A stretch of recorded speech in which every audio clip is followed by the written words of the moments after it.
மந்திரவாதி தனது முயற்சியெல்லாம் முறியடிக்கப்பட்டு விட்டதால் வெறுத்துப் போய் அலாவுதீனை தரைக்கடியில் சிறை வைத்தான்.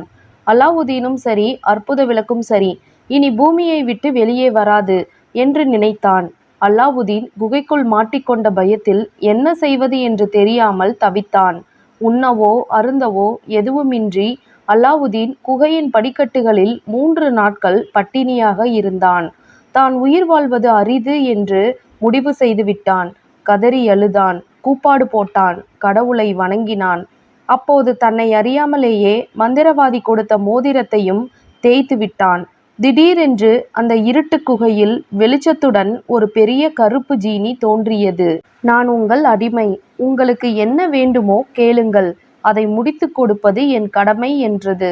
அந்த இருட்டில் ராட்சச உருவத்தை கண்டதும் அல்லாவுதீனின் இதயம் பயத்தில் படபடவென்று துடித்தது. இந்த மோதிரத்தை அணிந்திருப்பவரின் அடிமை நான் என்று உரத்த குரலில் பேசியது ஜீனி. மனதை திடப்படுத்தி கொண்ட அலாவுதீன், என்னை மீண்டும் இந்த புவியின் மேற்பரப்பிற்கு தூக்கிச் செல், இது என் உத்தரவு என்று நடுங்கிய குரலில் பேசினான். உடனே கண் இமைக்கும் நேரம் அலாவுதீன் குகையின் வெளிப்பக்கமாக இருந்தான். பிறகு வெளியே வந்ததும் சுற்றும் முற்றும் பார்த்தான். தூரத்தில் நகரம் விளக்கொளியில் ஜொலித்தது. மகிழ்ச்சி துள்ளலுடன் நகரத்தை நோக்கி ஓடினான். தான் தப்பி பிழைத்ததை நினைத்து பெரிதும் மகிழ்ந்தான். கடவுளுக்கு நன்றி தெரிவித்தான். வீடு திரும்பிய போது அலாவுதீன் பசியாலும் களைப்பாலும் வாடியிருந்தான். அவன் தாயும் முன் போய் மயங்கி விழுந்தான். தன் மகனின் மயக்கம் தெளிந்திட தன்னால் இயன்றதெல்லாம் அந்த ஏழை தாய் செய்தாள். அவன் முகத்தில் தண்ணீரை தெளித்து அவனுக்கு மணமிக்க மூலிகைகளை கொடுத்தார். கொஞ்சம் நினைவு திரும்பியதும், உண்ண ஏதாவது கொடுங்கள் என்றான் அலாவுதீன். 3 நாளா நான் எதுவும் சாப்பிடவில்லை, ஒன்னும் குடிக்கவில்லை என்று பேச முடியாமல் பேசினான் அலாவுதீன். அவன் தாய் வீட்டில் இருந்த உணவை அவனுக்கு கொடுத்தார். கொஞ்சம் சாப்பிட்டதும் அலாவுதீனுக்கு தெம்பு வந்தது. வந்தானே ஒருவன் சித்தப்பா என்று!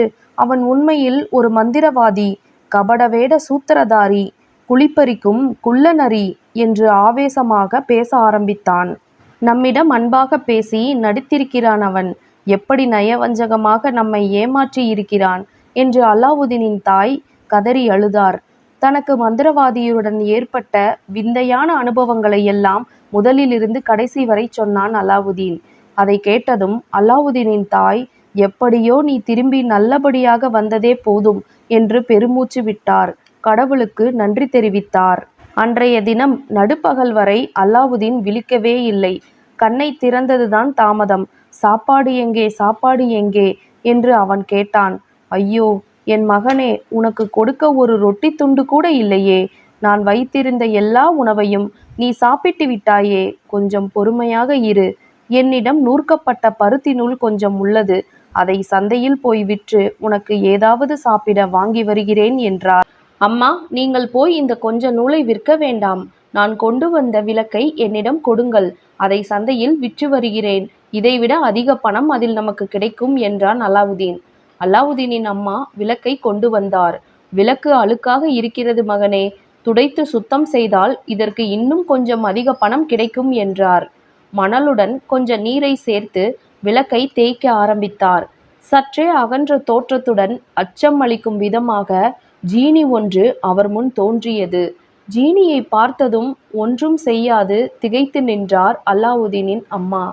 உங்கள் விருப்பம் தலைவி, உங்களுக்கு நான் அடிமை. இந்த விளக்கை தேய்த்து என்னை அழைத்தால் நான் வருவேன். நானும் விளக்கின் மற்ற அடிமைகளும் நீங்கள் கேட்டதை செய்வோம் என்று கணீர் என்ற குரலில் பேசியது.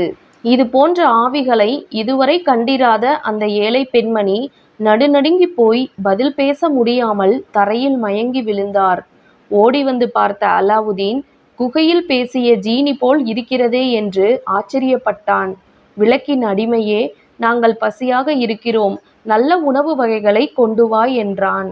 மினுக்கும் பொழுதில் ஒரு வெள்ளித்தட்டின் மீது பல்வேறு மாமிசங்களால் செய்யப்பட்ட 12 வகை பதார்த்தங்கள் இருந்தன. ஒரு வெள்ளி கோப்பை நிறைய பலரசங்கள் இருந்தன. உடனே ஜீனி அங்கிருந்து மறைந்தது. தன் தாய் மயக்கமடைந்து தரையில் விழுந்து கிடப்பதை கண்ட அலாவுதீன் அவரது முகத்தில் பன்னீரை தெளித்தான். அவர் எழுந்த பின்னர், வாருங்கள், இருவரும் உணவு சாப்பிடலாம் என்று அழைத்தான். பிரம்மாண்ட வெள்ளித்தட்டையும் அதன் மீது இருந்த உணவு வகைகளையும் கண்டு வியந்தார் அல்லாவுதீனின் தாய். மனம் குளிர இருவரும் சாப்பிட்டனர். அல்லாவுதீனும் அவனது தாயும் தன் வாழ்நாளில் அத்தகைய ருசிமிக்க உணவு வகைகளை சாப்பிட்டதே இல்லை. அரச விருந்துக்கு ஏற்றவாறு உணவு வகைகள் மிக உயர்தரமாய் இருந்தன. சாப்பிட்ட உணவு போக மீதம் அடுத்த வேளைக்கு அதிகமாகவே இருந்தது. உன்னுடைய தந்தை இருந்திருந்தால் எவ்வளவு நன்றாக இருக்கும் என்று வருத்தப்பட்டார் அல்லாவுதீனின் தாய். சரி, அவ்வளவு பெரிய ஜீனி வந்ததே, எங்கு போனது?